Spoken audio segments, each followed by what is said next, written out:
Okay, welcome to this month's Big Data Meetup. My name is Siddharth Agrawal. I'm the organizer, and my co-organizer is Chaitanya. We've been running this meetup for, about 7-8 years now, and it's really for an audience who is interested in learning and keeping up with big data technologies. I myself run analytics at a startup, and I've had the opportunity of using some of the technology I've come across in these meetups, in my actual work.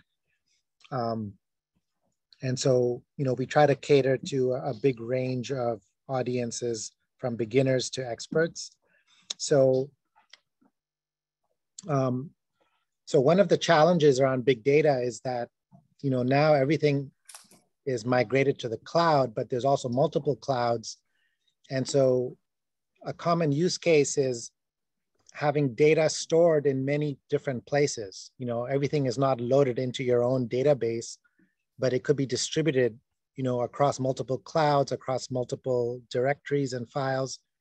And so how do you access that efficiently and in a convenient manner is an interesting challenge, as we try to scale, analytics engines up.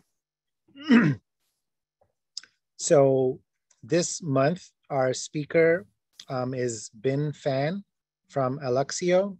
Bin holds a PhD in distributed systems and has worked at Google previously on distributed systems. And then he co-founded Alluxio, which is actually, tackling this problem in industry. So with that, I would like to turn it over to Bin. Yeah, thank you. Thank you a lot. Thanks everyone. And especially thank the meetup organizer, Siddharth, and everyone to be here. Today I'm going to talk about how it's basically our lessons and observations we learned in the past few years towards building a distributed file system for the cloud native era. My name is Bin. As mentioned, I'm the founding engineer and also the VP open source for Alluxio. On the open source side, I'm holding the PMC co-chair and also on the Presto TSC and committer. Here's my email. And yeah, previously I'm doing my PhD in Carnegie Mellon, working on distributed system. A little bit background about Alluxio as the project and also as the company. We used to be a research project called Taikan in UC Berkeley AMP lab, led by the PhD student who is right now the founder CEO, Haoyun Li. And in 2015, the Haoyun Li, he basically get a check from Andreessen Horowitz and get this project backed by the top VCs. So today, total, we have raised 30 million and the latest Series C round with 15 million was announced in 2021. And the technology, the open source project has been deployed in production at large scale in companies like Facebook, Uber, Microsoft, Tencent, TikTok, and many others. More than 1,100 contributors on GitHub you can find, they participated in this project. And this is also a very active open source community. In 2021, we counted like more than 40% of the commits from GitHub were contributed by these community users. In 2020, there's a initiative by Google and OpenSSF. They proposed some metrics to count how critical your open source project is based on some signals you can find on GitHub. And Alluxio is ranked as the 9th most critical Java-based open source projects on GitHub. Okay. So that's so much about like what Alluxio very briefly.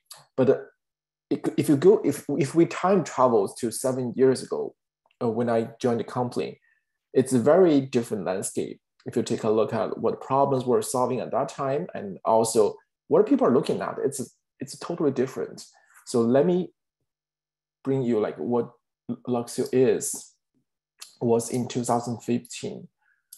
It is at that time, it was called Taikan. And we were talking about, Taikan was a reliable memory-centric distributed storage system. It's pretty long description.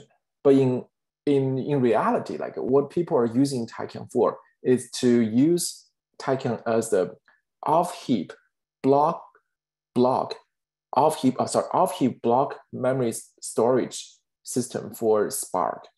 And at that time, Spark is not, it's also in the early days. It's a lot, there people are seeing a lot of like, for example, OOMs, and you can see a lot of users are complaining about, oh, my job just got crashed because the engine is not stable. And how do you get these things back? And also memory was also pretty expensive, still very expensive today. How do you make sure, you're talking about in-memory computation, how do you make sure your compute has the high ROI?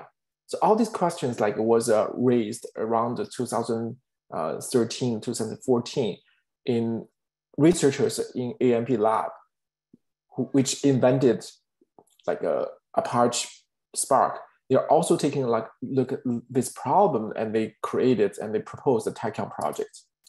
I steal this slides from the AMP lab retreat, from a talk from AMP lab retreat in 2015. And at that time, people were talking about, oh, you have 15, you have like in Taikan 2.0.6, we have like 17 contributors. And for today, we have close to 1,200 contributors on GitHub.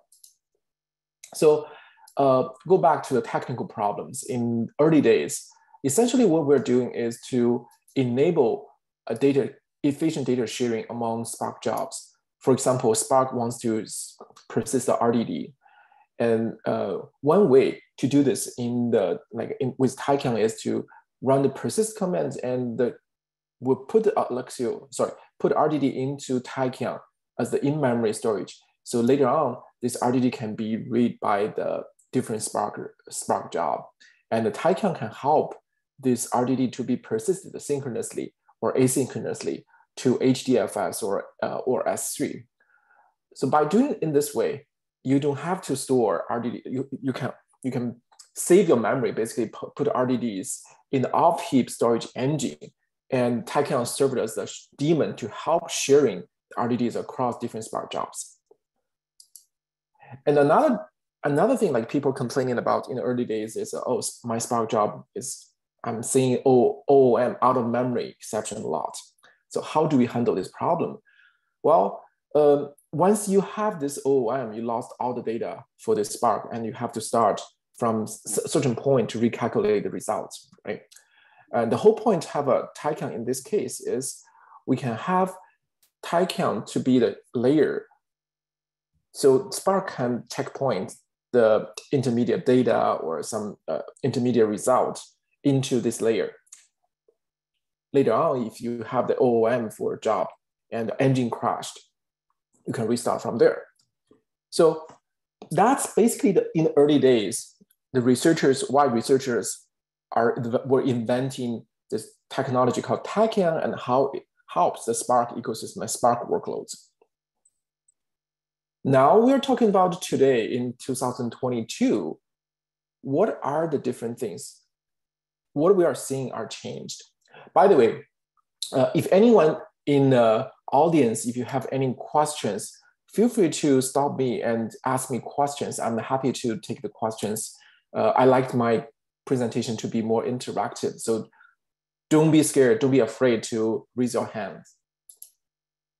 So today, first of all, many companies in the industry across different verticals, like including technology or cloud or e-commerce or some other financial institutions, telco, media are using this technology in production. And we see a lot of companies actually are using our technology at scale, like largest deployment we know is more than a few thousand nodes. But again, in 2015, a lot of users, they are still running their workloads, big data, mostly big data workloads in the Hadoop environment. And in 2022, it's quite a different landscape. And people are talking about they're moving to the cloud. They're talking about how to run their workloads in a cloud native environment. So I listed down a few dimensions. I see a dramatic difference in the past few years, like how the architecture and technology is evolving. The first thing I want to talk about is the topology. So basically, previously, in about 7 or 8 years ago, most of the companies are talking about running this Hadoop workloads in my on-premise data warehouse. It's like a data center. And today, many companies are exploring running their workloads in a pure cloud-native environment, or they're having this multi-cloud or hybrid cloud strategy to adopt in order to either to be safe or to be able to leverage the choices so they can avoid vendor locking or cloud vendor locking. Or sometimes for data locality, many different companies are building different data centers and they have this multi-body problem, some data in one data center, some other data in some other data center. They have to solve this problem when you have a workloads reading data from multiple different locations, multiple different data centers. And this is very different from the early days. You probably just have everything in a single Hadoop cluster. And also on the computation side, early days, people are mostly talking about MapReduce or Spark. And these engines are still in the development phase. For example, Spark, a lot of users are complaining at that time. They're seeing frequent OOM. And today, if you take a look at the big data landscape, there are a lot of different engines, and they are devised for a particular problem space. For example, Spark is used a lot for ETL, and Hive is used a lot for very large scale distributed SQL queries. Presto is more used for interactive queries. TensorFlow, PyTorch, they're also in data intensive, mostly for data training. So this is very different because you have more and more workloads used by different computation engine, run by different computation engine, and they may read from the same set of data. And also data access pattern becomes very different. In around like 2015, you have most of this work, at least my observation is most of the workloads are about sequential reads. Like for example, scanning the unstructured data, unstructured files. But today, especially for SQL queries for this type of like OLAP workloads, structured data and columnar data is very common in Parquet format or in ORC format. And there can be a lot of ad hoc queries into certain rows, certain columns, and can be enabled by reading more smartly how the data is organized in this data, in the file. Another trend, interesting trend we see is a lot of, instead of reading from a few but very big files, I'm talking about on the order of gigabytes or even terabytes, this type of big files in Hadoop environment, we're talking about, for example, we're seeing training workloads reading millions, sometimes actually tens of millions, or the extreme case we have seen is hundreds of millions of files to train. This is actually typified by AI workloads, and these files are typically can be very small. Compared to the old days, you have a bigger files on order of gigabytes, and we see more and more people are using pictures or a clip of videos or audios on the order of hundreds of kilobytes or megabytes. So this type of like a small files, but a massive this type of small files are very common. So that's also adding to the complexity to serve this data access in the new cloud native era. We also see on-prem. So in the old days, on-prem and co-located HDFS is typically the primary approach to serve a large amount of data. But today, because the popularity of the cloud storage, S3, I would say like S3 is taking, the S3 API is taking over the industry standard from HDFS API. And there are public storage vendors like AWS providing S3, but also we are seeing more like a third-party storage vendors, they build their own object store and providing S3 compatible APIs. And another thing is like previously, if this is co-located HDFS, but today there are a lot of cases, teams are onboarding with different, for example, different regions in the cloud, US East, US West, because they just, different teams use different accounts to do so.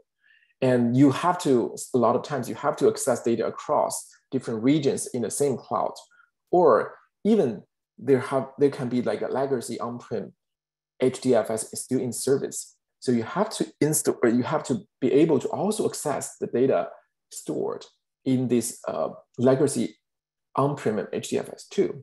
So the data topology, data storage topology becomes definitely much more complicated. The data becomes much more fragmented today. Lastly, we see the data, so the resource orchestration or the workload orchestration is very different.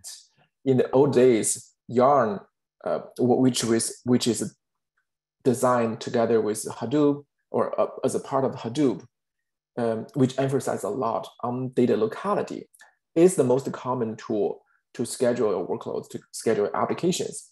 But today, perhaps no one believes that Yarn is the future. Like everyone, I think in the AI workloads or for web service workloads, Kubernetes is already the dominating technology for the workload orchestration for resource abstraction.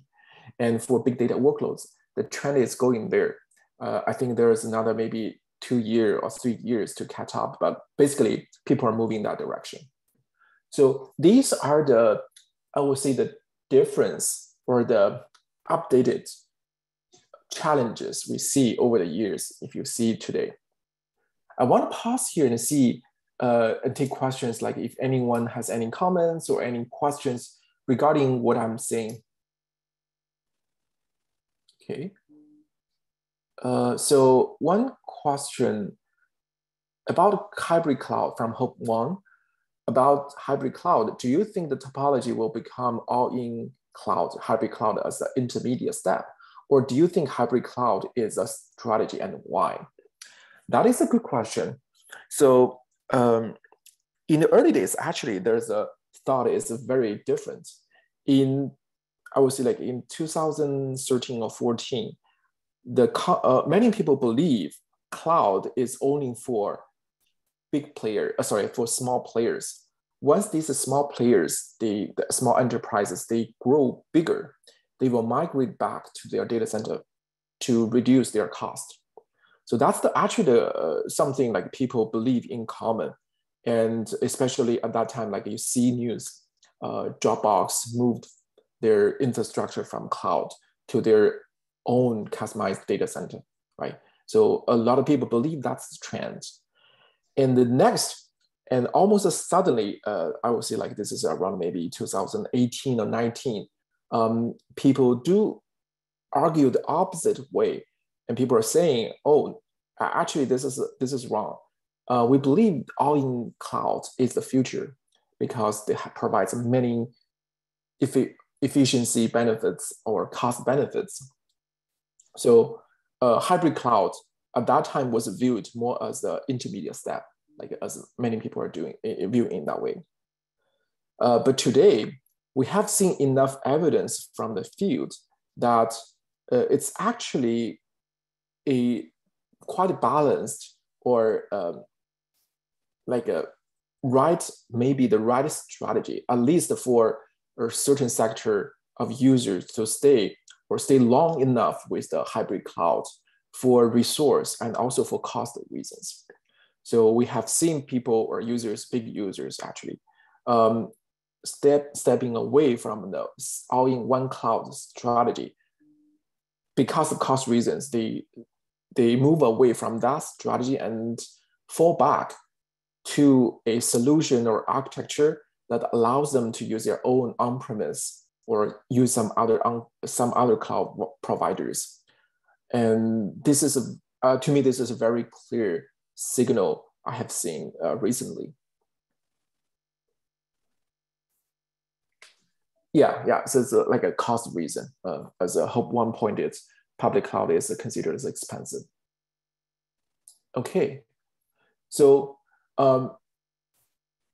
if I just, if I was talking about a lot about different the evolution from Hadoop to cloud native era, maybe one or two things you need to remember from this slide and previous slide is really the data is getting very fragmented.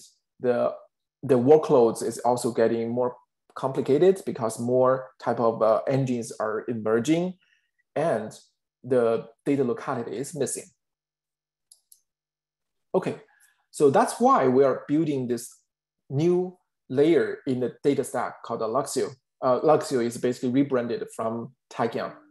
It's our vision is this going to be the hybrid, the data access layer and the data abstraction layer for analytics and AI in the hybrid and multi-cloud era. And on top of Alluxio, you can run different type of Spark or Presto or TensorFlow, this type of computation, data-intensive computation engines.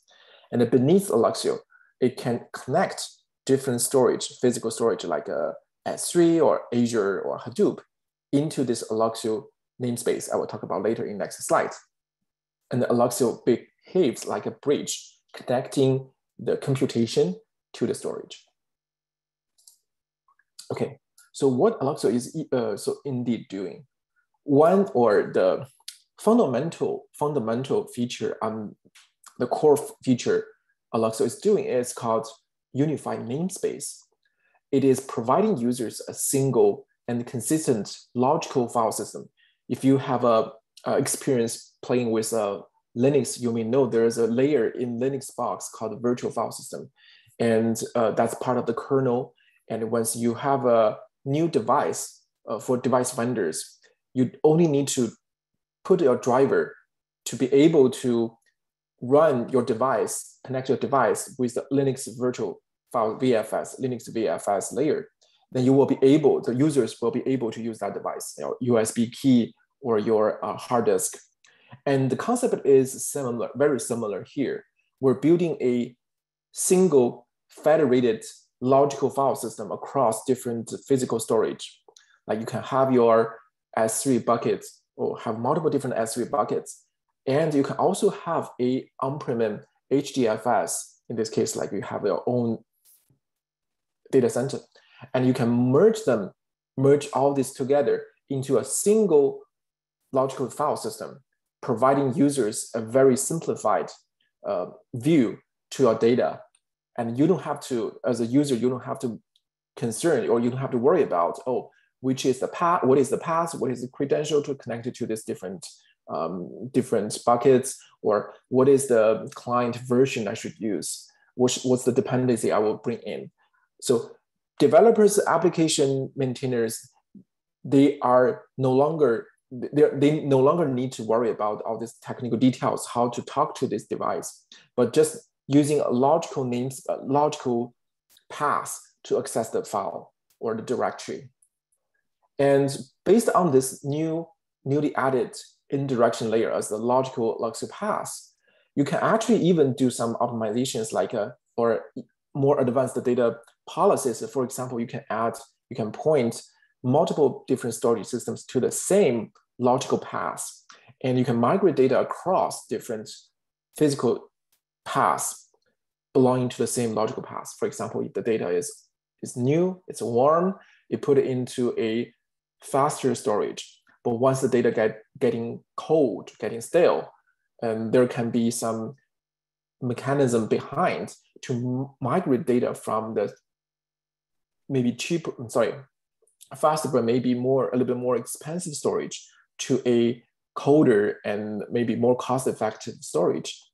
And in that way, the users are isolated from this data migration, but they only need to know this is a logical file I'm accessing. It's constant, it's not changed at all.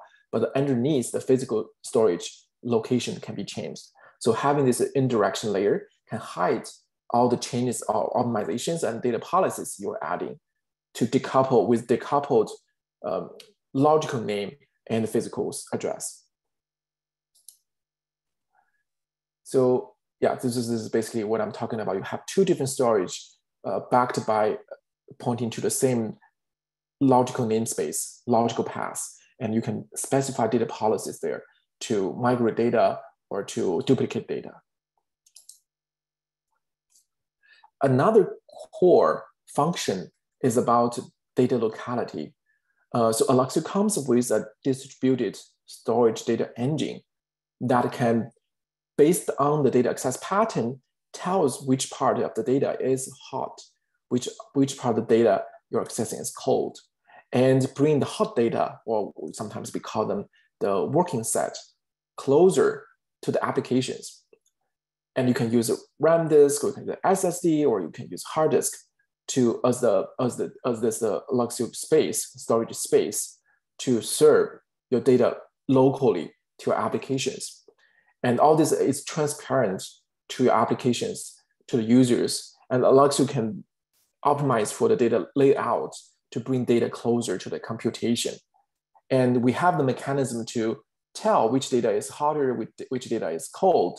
So you can even set different tiers, and we can move data around different tiers according to the data temperature. So essentially, we're providing the local I/O performance for remote data with intelligent multi-tiering. And another basically a very important feature is we provided metadata service. We're not just like doing the dumb caching between your application and your persistent storage. We also have a metadata service layer. And this is basically the foundation to build a unified namespace to provide a consistent data access to a logical file system. And this metadata locality, so this metadata locality is provided because we can fetch the data, metadata, into this metadata layer. And later on, your applications, when the applications are reading or writing or mutating the file in the operating system, it only interacts with this Alluxio metadata layer without needing to go to your persistent storage. And we can handle this in the background. So having the metadata locally or closer to applications is also very powerful, because a lot of times, not the data, but the metadata becomes the bottleneck. And also it can becomes the cool, because it also becomes the sink for cost, because I know like certain users are talking to us saying, oh, for their S3 workloads, and it turns out the listing directories or listing buckets or doing the metadata operation becomes relatively expensive for their workloads. So by doing this, having this metadata layer, you can avoid repeatedly talking to your persistent storage for metadata operations. So I want to provide one case study here. It's from Tencent. They're running 1,000 Alluxio node in a single cluster to form basically a caching layer on top of their Ceph FS. In their Ceph cluster stores a lot of training data, and they have this game AI training jobs running to fetch data from Ceph. And because the Ceph FS is pretty busy, and they see from time to time it's heavy loaded, and they see a relatively high failure rate here, as you can see on the table, 2.8% failure rate. So they put a Alluxio layer, 1,000 nodes, in between their application AI applications, training AI applications, and their Ceph as the persistent storage, and being able to successfully reduce their failure rates down to 0.73%. So they wrote up a case study on this use case about how they can run their game AI on top of Alluxio to benefit Tencent. If you're interested, you can go to the link below.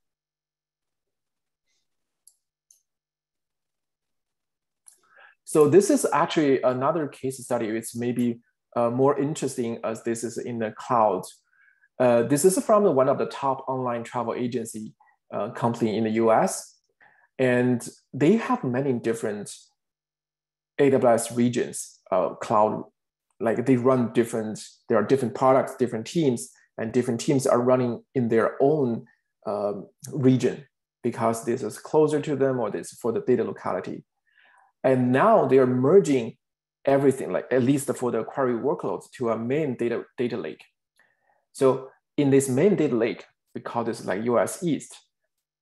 From time to time, the query needs data from other satellite data lake in the West or in some other regions.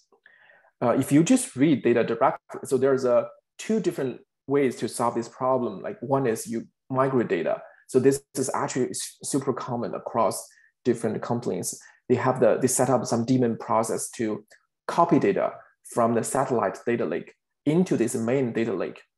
And this process can take maybe a few hours or sometimes days. By introducing this delay, the queries in the main data lake has the risk to be inconsistent because it may not have the latest data. On the other side, if you directly just let this data, like a data query engines, go to the satellite data lake to fetch data, first, it can be very slow, and also this can incur more, just introduce more higher cost. So what they're doing is actually they're using a very interesting way to deploy Alluxio to have Alluxio representing the data remote in different satellite data lakes. And in this way, once the tables are in the remote, in their Hive metadata, in catalog service, these tables are pointing to Alluxio location in the main data lake. And in that case, Hive or Spark or Trino, when they are accessing the data, if it's remote table, they're going to Alluxio, and Alluxio can just fetch the data for the first time. And later on, if this is a hot table, and this can be residing in the Alluxio space to avoid repeated reading data. And you may ask, how do you guarantee the data is up to date? Or how do you invalidate data if someone is adding new data, updating or updating existing data in the satellite, in the remote regions? So we have certain approaches built in our metadata service to make sure to provide certain type of consistency that up to a certain amount of time, that your data is no staler than X amount of time. So that's some user configurable thing you can do in the Alluxio metadata service. So by doing this, it greatly simplifies the data architecture for this company and brings a lot of cost saving for the company. Okay, I want to pause here again in case anyone wants to ask any questions.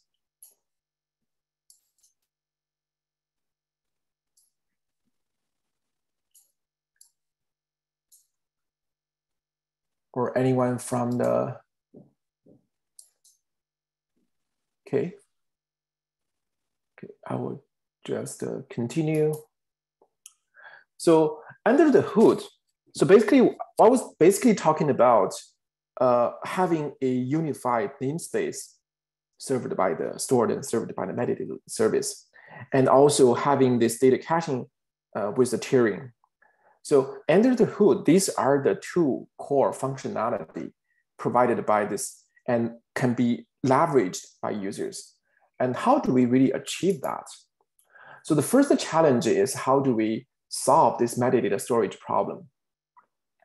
Because storing the raw metadata with a large amount is really expensive. Like for example, this is actually, I think this is from the older versions. To store each file, owning the metadata for each file in Alluxio metadata service, it takes at least 1 kilobyte Java on-heap storage. And I think in the latest versions, this, because we're adding more attributes to the file and directories, and this number grows higher, and now it's getting close to 2 kilobytes. So that means if you want to have 1 billion files, by the way, this is not, it looks really big, but actually it becomes real in our users and then our customers. People are asking handle workloads at that scale.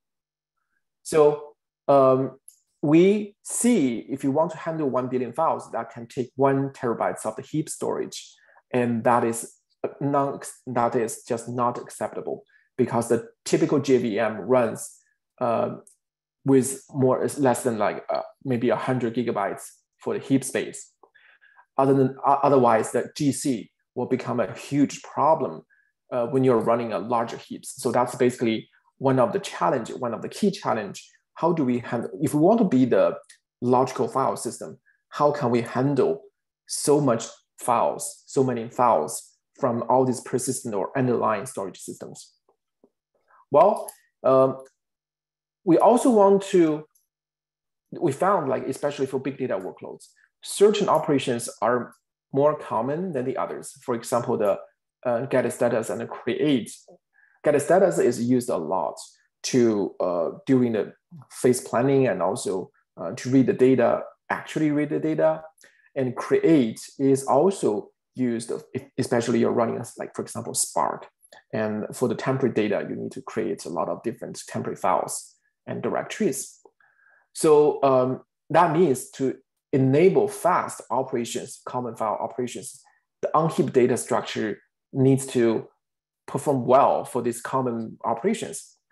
And also, we are designing this file system being shared across different workloads, different applications. The largest users talking to that, they're talking about having tens of thousands concurrent clients talking to the same service. So we also need to make sure our representation for the metadata in the master node handle high concurrency well under large scale. And we're talking about, this is a concurrent workloads and also connection, like a handshake. Keeping the resource of connection can be expensive if you just create a resource, you can create the connection pretty frequently. So our answer in this case is we're using off-heap storage. In this case, the RocksDB as the embedded key value store to store the inode tree. If you are familiar with the Linux or Unix, inode is the data structure to represent a directory or a file. And also, the inode tree is a major data structure we're storing. The block map or the locations are compared to the inode tree is much tiny, and it's a much smaller. But storing the inode tree efficiently is the biggest challenge. So we use RocksDB in starting from maybe 2 years ago, and this is our approach. We encode the inode tree as a tree hierarchy representing the file system to a two-table structure. One is called edge table, one is called inode table. So two-table solution provides a pretty good compromise in performance and also storage efficiency. So the result is we get one lookup, one RocksDB lookup for listing by using the RocksDB prefix scan. And we also have the constant number of inserts for updates, deletes, or creates, this type of operations, file system operations. So it's a pretty balanced choice using this approach. And also we're adding a caching layer on inode, we call this inode cache, on top of RocksDB, because RocksDB is based on hard disk, or like an off-heap storage can be hard disk or SSD. Sometimes for certain, for example, for the root, every time you go through the root to access something. So yeah, you get this root, and you also get a certain hot inodes we want to cache in memory. So we create this inode cache to get 20 to 50% performance back. So for most of the workloads we see, the hybrid mode having an in-memory caching with the on-disk RocksDB representation delivers approximately the similar performance as the original on-heap storage, but we can scale down to billions or even higher number of inodes and files. Okay, so actually I see a question here from George Smith. Yeah, before we go to the next slide, let me try to answer the question. Is there something like a version-based updates to keep from updating from stale data? So I'm not sure this is about like the metadata part or the data part. I will try to answer this at the same time. So basically, the Alluxio file system provides the semantics similar to HDFS. The data or the file once it's closed, it's written and closed, it is immutable.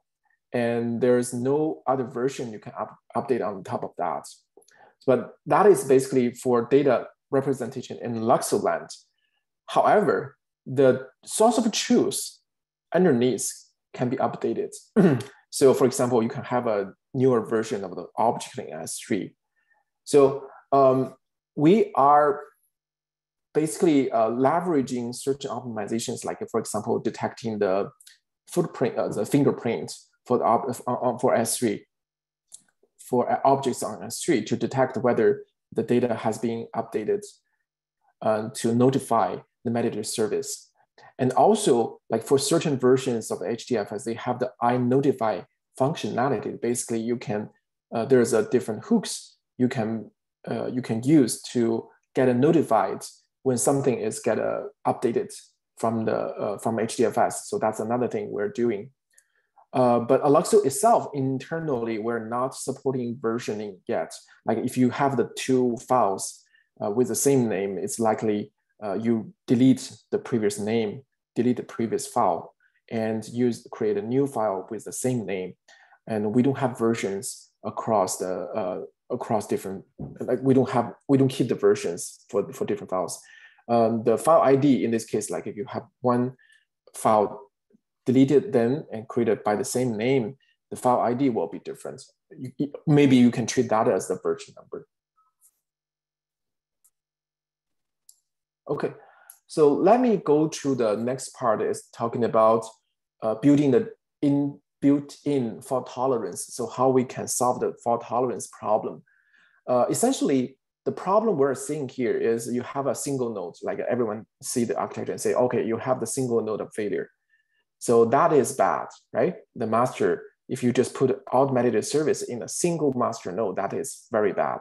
Once the master is down or this is overwhelmed, your system is not performing. Of course, so we need to solve this problem. And the way we're doing this is to add a set of masters. So one master will be the primary, and a set of other masters, we call them the standby master, are the backup for this master.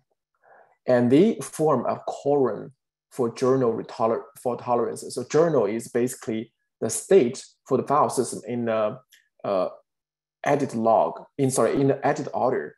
You create a file, you delete the file, and you add another file, or you add another directory.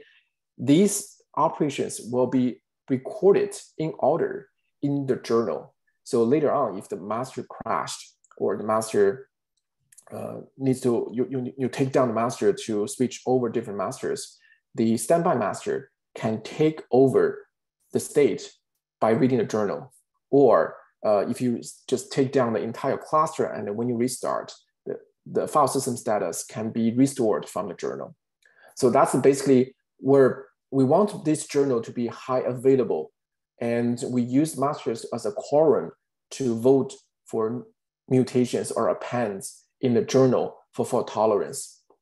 And we use the same quorum to elect a leader. So essentially we're using Raft. You can think of like this is equivalent for doing the Paxos, but like we're using Redis.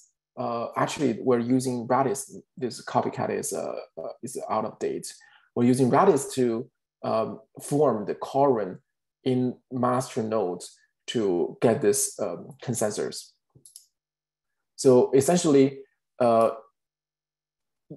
previously, like the previous architecture to implement this is to ask the Alluxio master use a zookeeper to elect the primary master, and to ask the Alluxio master again to have a shared storage to store the journal. But right now, and this is really hard for the cloud area, because typically in the cloud, you don't have a HDFS available. And if you want to store the journal in S3, that is really bad, because S3 performance is really, really bad. If you want to append data, it's basically add a new object. So S3 is not a good choice for storing the journals. So essentially what we are doing here is to leverage local storage. for each master, but we add standby masters and use a raft to coordinate across different masters and use their local storage, local disk for the journal. If anyone makes a change, it goes to the leading master, and the leading master will propagate, will commit this change, but until we get a quorum from the standby masters to accept this change in the journal, and then the leading master will make the change. So the file system status will be recorded in journal by the wrapped protocol. And that can, because we have multiple different this kind of instances, we can guarantee, like, even you have one that leading master that is down, the primacy can switch to a different standard master based on the wrapped protocol, and we will have a new leading master. And if there is something like, for example, more than like, for example, you have like a new, you have more users talking to this different kind of like a masters, and they will know, okay, this is a leading master, and I'm going to talk to the leading master for the managed operations. And the one ongoing project we're doing here is actually to extend the standby master to also serve IO queries. To also serve the metadata queries. So essentially, we can have this leading master for write workloads, and having these standby masters also serve read workloads. That's one ongoing project, which is, I think, is very promising to provide a scalable throughput for the workloads, for the metadata intensive workloads. So this is the Alluxio and the Raft architecture. I won't go to the details, but essentially Raft is run as the embedded client or embedded library inside each master. And all the changes are committed into the Raft and get a consensus across different masters. Okay, so that's the end of this talk. So I want to do a little bit promotion here for another webinar talking about how Alluxio and Apache Ranger can use it together. If you're interested to register and to join our talk, this is on May 26, 10 a.m. PT. It's a virtual community talk. That's the end of my talk. I'm happy to take questions. If you have more questions, you can also go to our Slack channel to communicate with me. I'm always on the Slack channel. Okay. Any questions?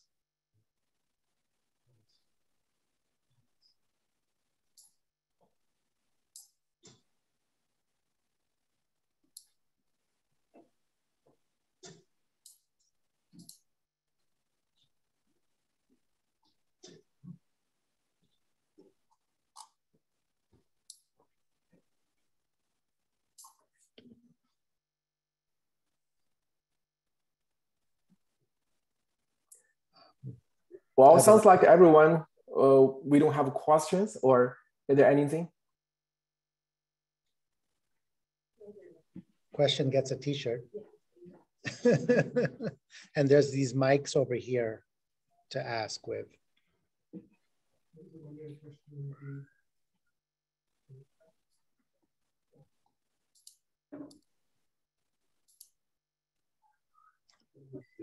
And there is pizza at the back.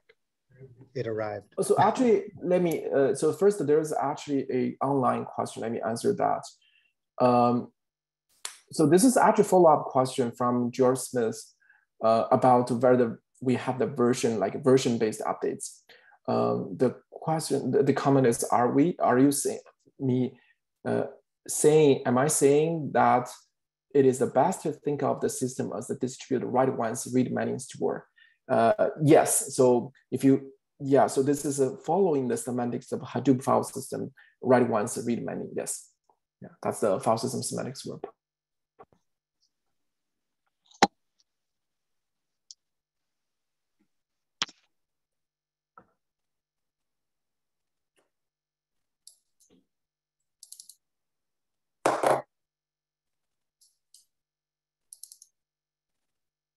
Okay. Any questions or? Does this product operate independently of what's inside the files? Just take that mic. I assume it can. No, because it has to come to this. I think it's on. Does this product operate independently of what's inside the files? Is this a file system? It's like a virtual file system. It is a virtual file system. So, so the talk I'm talking today, the file system namespace and the file system API has nothing to do with the content. It can be the Parquet file, it can be an ORC file, it can be a TF records file. So basically, we don't care about whether what is stored in the file. It can be any type of files. It does not matter. And what type of file system does it appear to be to an application program, an S3? We have yeah, so that's a good question. So the question is what type of application, what type of file system the abstraction we're providing to the applications. Essentially, in the early days, most of people are using HDFS. Still, like today, because most of the big data engines like Hadoop or Spark or Presto, they are already integrated with the HDFS interface, which is, you think it's a industry de facto interface for data intensive workloads. Yeah, so we provide a HDFS compatible API.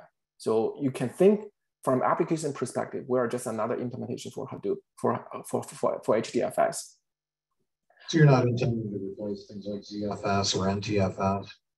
Sorry? You're not intending to be a compatible file system for file systems like NTFS or ZFS? So that's part one. Part two, for certain workloads, actually they want maybe more POSIX-like file system, right? So we also provide an interface for POSIX, like POSIX-like. Although it's not fully POSIX compatible, as I just mentioned, the file semantics is write once, read many. So this is definitely not POSIX. So for certain operations, it's not doable through the POSIX interface we're providing. But for the workloads where we care most, like the AI training or for certain other some other applications, it's good enough. Like the majority, the biggest gap there is really updating an existing file. You cannot open the file, stick to the middle, change 1 byte. That is not supported. Yeah. Other than that, like I think most of these common operations are supported already. Like you can mount Alluxio as a local folder to your applications, and you can do LS, you can VM, you can just cat or do operations like that. So that's part two. And also actually today, we see more and more users, actually as I mentioned in the middle of the talk, S3 API is taking off, and S3 API is becoming the new industry standard. We see more and more customers are talking to us asking, I want to use S3 as API. So in the latest release 2.8, where we did like a few weeks ago, there is an enhanced S3 compatible API.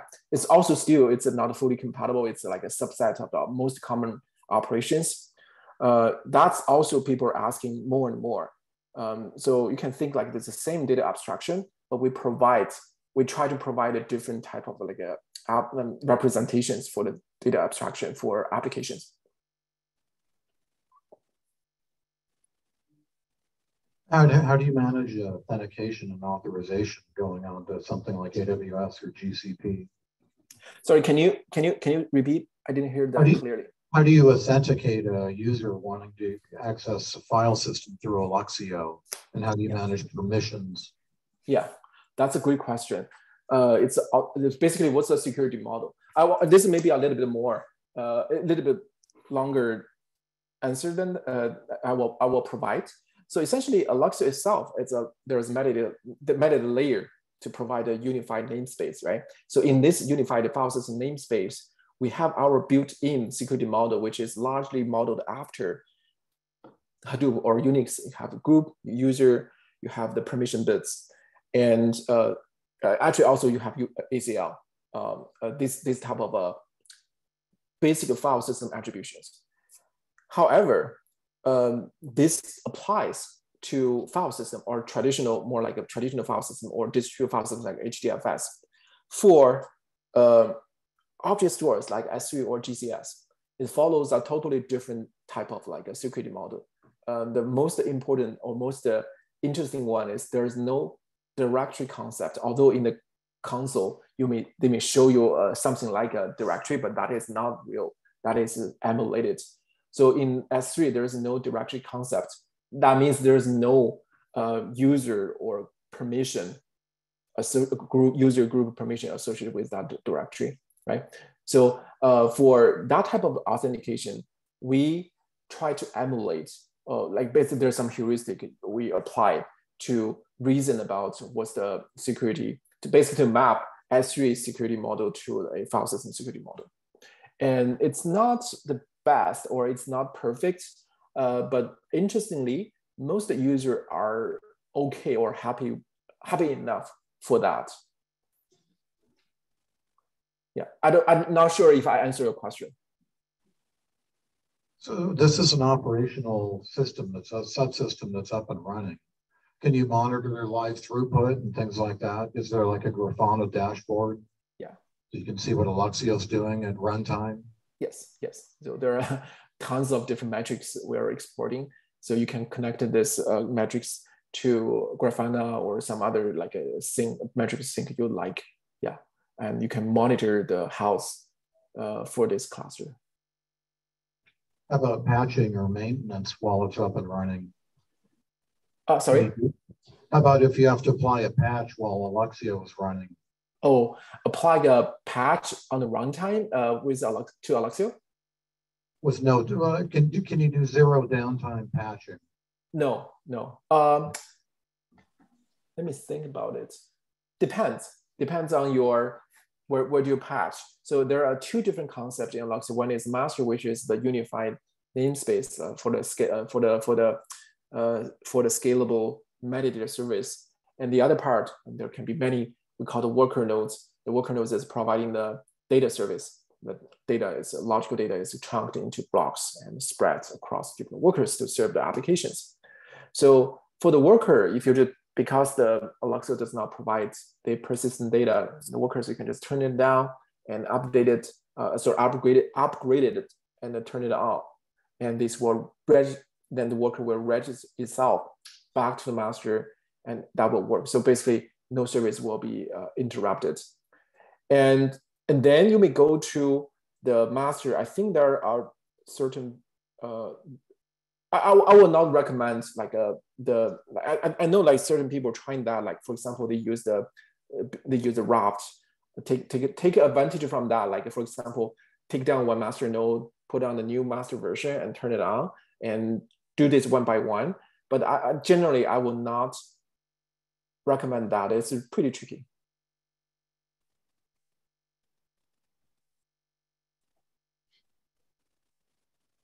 By the way, good questions. This is really, these are the very, very important and very practical questions. Is Alluxio containerized, or can it run as a Kubernetes operator? We're running the operator. So it is containerized. We provide our web, in their website, we provide a Docker image, official Docker image. And we already provide certain ways to deploy Alluxio in Kubernetes environments, including using Helm chart, or like for example using just like kube control, the standard YAML file for kube control. We're also building an operator. I may have missed it, but is Alluxio open source? Yeah, yeah, it's open source. It is open sourced from the beginning as the research project. Is it going to be a managed service on any of the major clouds, or do you use an AMI? That's actually a good question. Like that's maybe perhaps more like a product roadmap question, and I don't think I'm qualified to answer that. But right now, there is no such a managed service for Alluxio and major cloud providers. We see people are mostly just installing Alluxio in the cloud by themselves, managed by themselves.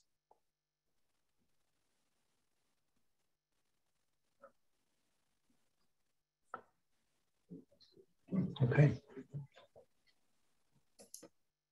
All right. I think if there are no more questions, then I want to thank Ben for the talk.